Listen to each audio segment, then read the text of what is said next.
Now, with all this under our belt, North Korea-U.S. denuclearization talks could get even more complicated as new points have been raised at the summit yesterday. Our Lee-Ji-won has more. Will new players become active in the current North Korea-U.S. talks?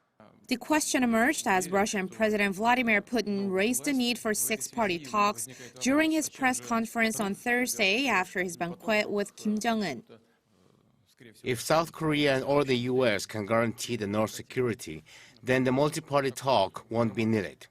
But I don't think the two countries can come up with a complete mechanism to achieve that.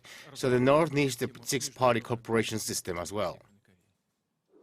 Saying that all the regime wants is a security guarantee, Putin said the international society needs to promise the North that in order for it to denuclearize.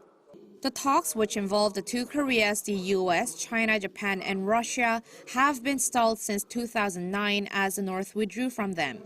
And since last year's renewed momentum for dialogue, North Korea and the U.S., along with South Korea as a mediator and facilitator, have been the main players. But Putin also hinted at his hopes and plans of playing a bigger role, the mediator, by saying that he will talk with China and the U.S. to relay Kim Jong-un's stance. Pundits say this is part of Putin's strategy to expand Russia's regional influence, as well as stand up against the U.S. But pundits say this won't actually be helpful to the denuclearization talks. The current denuclearization talks must be solved between the North and the U.S. in a top-down approach. That's how this problem can be tackled with speed. If we enter the six-party talks, it's not likely that this issue will be resolved within the Moon administration's term.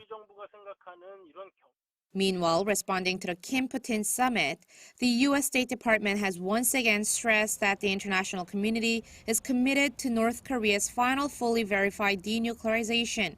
Replying to Radio Free Asia's request for a comment, the State Department said Thursday that the U.S. will continue to work closely with its allies and other partners to achieve their shared goal of North Korea's FFVD.